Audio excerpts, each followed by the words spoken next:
80% মাছ হলো কালীবাউসের বাচ্চা।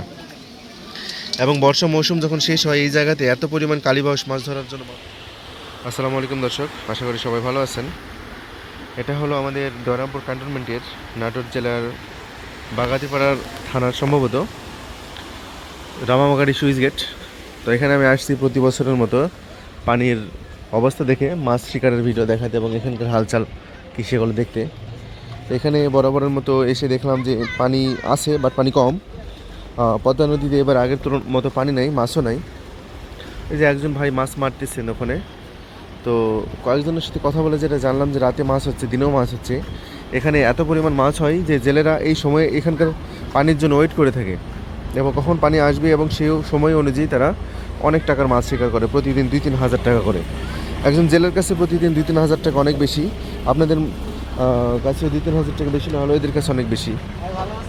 কী অবস্থা ভাই, কেমন আছো? ও নাইস মাছ।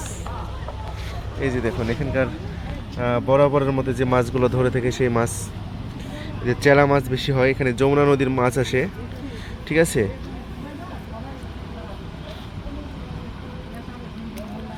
কেমন মাছ হচ্ছে ভাই এখন? মাছ কম ভাই। মাছ কম? মাছ কবে বেশি হবে, মানে পানির সাথে সম্পর্ক না অন্য কিছু আছে? পানি আসলে বেশি হয়। এগুলো কত সময়ের মাছ এগুলো? এই ঘন্টাখানেক। ঘন্টাখানেক। প্রতিদিন কত কেজি করে মাছ হচ্ছে? বাড়ি 5-6 কেজি। প্রতিদিন এগুলো মাছ কেমন দামে বিক্রি হয়? 800-900 টাকা কেজি। এই তো ভাই, ভালো আছেন আপনি? মাছ তো এবার কম দেখছি, প্রতিবার আসি তো এরকম দেখছি লোড লোড লোড দেখি মাছ। হ্যাঁ ভাই কম।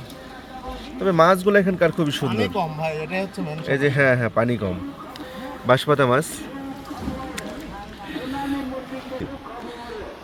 এখানকার জেলেরা গল্প করেন যে যখন আমাদের চারঘাটের সুইচ গেট তৈরি হয়েছিল না, তখন এখানে অনেক ইলিশ মাছ শিকার করা হতো, ঠিক আছে। এই চারঘাটের সুইচ গেট দেওয়ার ফলে এখানকার যত রকমের অসুবিধা তৈরি হয়ে গেছে।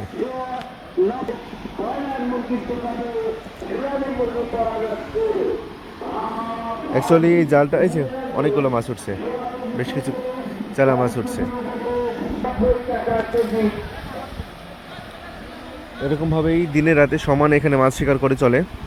তো যেটা বলছিলাম, চারঘাটের ওখানে যে বড়াল নদী আছে, বড়ালের মুখ কাটছে বাংলাদেশ সরকার, কিন্তু কাটার ফলেও কোনো উন্নতি হয়নি, কারণ বড়ালের মুখ যেটা আছে অতিরিক্ত জল উত্তোলনের ফলে সেই জায়গাটা আবার ভর্তি হয়ে গেছে। তাই প্রতি বছর তার কোটি কোটি টাকা খরচা করে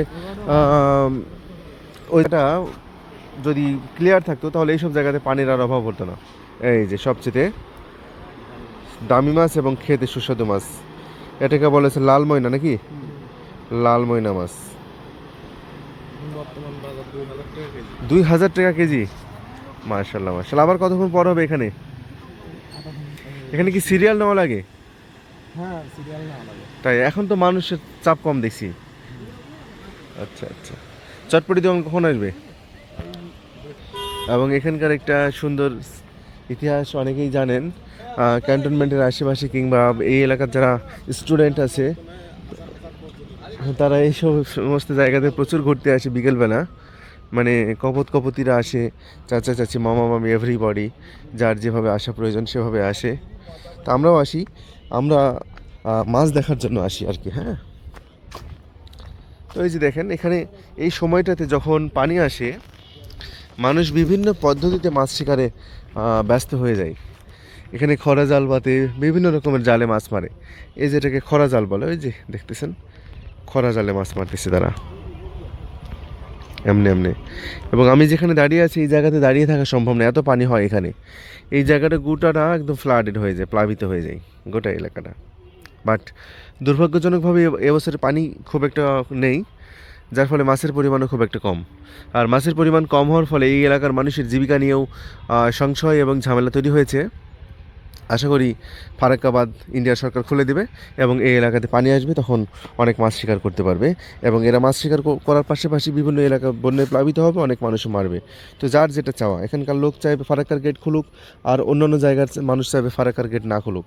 মানে একই সময়ে ভিন্ন ভিন্ন চাওয়া। যেমন মনে করেন আপনি ট্রাফিক জ্যামে বসে আছেন প্রাইভেট কারের মধ্যে অথবা রিক্সাতে জ্যামে পড়ে আছেন, তখন আপনি চাচ্ছেন যে জ্যামটা ছুটুক।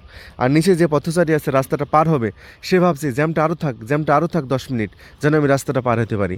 তো একই সাথে একই মানুষের একই জায়গাতে দুইটা মানুষের চাওয়া, আল্লাহ কার ইচ্ছা কখন পূর্ণ করবে সেটা আল্লাহই ভালো জানে। সো আমি বললাম আর খুলবে গেট এমন তো না, জাস্ট আপনাদের বোঝানোর জন্য বললাম। তো আমার মনটা চাচ্ছে ওখানে যাওয়ার জন্য, দেখি ওখানে যেতে পারি কিনা, কোনো নৌকা টোকা আছে কিনা।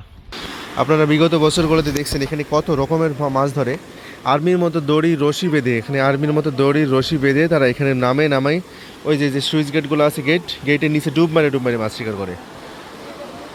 এবং এখানে ডুব দিলেই বিভিন্ন শ্রেণীর মাছ ওঠে, বিশেষ করে বাইম মাছ, ট্যাংরা মাছ এগুলো বেশি ওঠে। এখানে আসবেন, অনেকে আসবেন, ঘোরার জন্য আসে, আপনারাও আসবেন, আসলে আশা করি ভালো লাগবে, খারাপ লাগবে না। জায়গাটা সুন্দর। এখানে ভাত খাওয়ার কোনো জায়গা নেই, এখান থেকে ভাত খাওয়ার জন্য যেতে হবে আপনাকে গরমুল ক্যান্টনমেন্টে। আর এখানে আপনি হালকা চা নাস্তা করতে পারবেন, সিঙ্গাড়া খেতে পারবেন, এতটুকুই। এই যে এখানে কিছু বাচ্চা ছেলে মাছ মারতেছে। মাছ হচ্ছে ভাইয়া? তোমাদের স্কুল বন্ধ নাকি? তোমাদের স্কুল কি 12 মাসই বন্ধ থাকে? হ্যাঁ, কথা বলো। তোমাদের স্কুল কি 12 মাস ছুটির স্কুল নাকি এখন হয়ে গেছে? সব ছেলেমেয়ে লজ্জা পাচ্ছে। তবে এখানে যে পরিমাণ মাছ দেখা যাচ্ছে তার অধিকাংশ হচ্ছে কালীবাউসের বাচ্চা। দেখছেন এখানে অধিকাংশ কালবাউসের বাচ্চা। এই বাচ্চাগুলো বড় হলে কিন্তু অনেক বিশাল বিশাল মাছ হতো। এখানে চালা মাছ নাই বললেই চলে। যে কটা মাছ দেখা যাচ্ছে তার সবগুলোই হচ্ছে মানে 80% মাছ হলো কালীবাউসের বাচ্চা।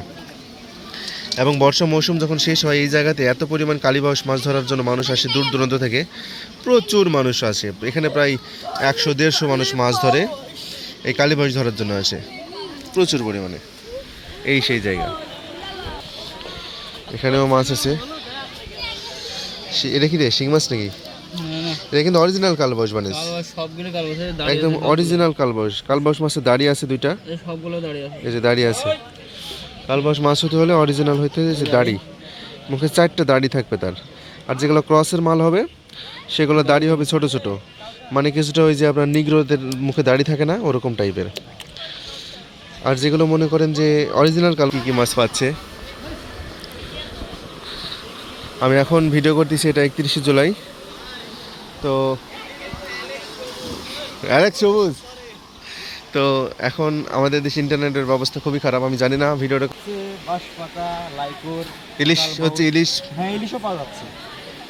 ইলিশ কোন সময় মাছটা হচ্ছে বেশি? এটা কি মাছ? এটা বাটা? হ্যাঁ।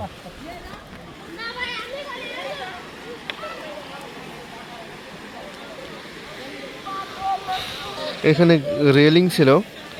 যদি আমার এই ভিডিওটা এই স্থানীয় কোনো প্রশাসন বা ইওনো মহোদয় দেখে থাকেন, দয়া করে এখানে রেলিংটা দিয়ে দেওয়ার চেষ্টা করবেন।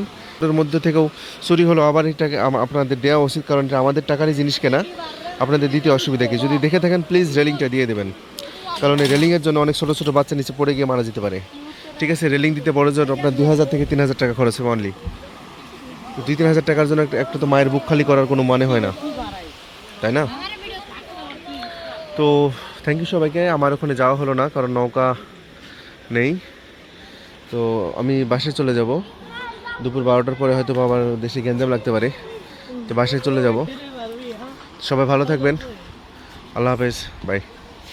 ভিডিওটি ভালো লেগে থাকলে অবশ্যই শেয়ার করে দিবেন এবং কমেন্টসে জানাবেন কেমন লাগলো। এবং এই এলাকার যারা স্থানীয় বাসিন্দা, প্রবাসী থাকেন এবং বাংলাদেশে থাকেন, এই এলাকাটাকে যারা চেনেন তারা দয়া করে কমেন্টস করবেন যে আপনি একবার হলো এখানে আসছেন। ওকে, বাই, আল্লাহ হাফেজ।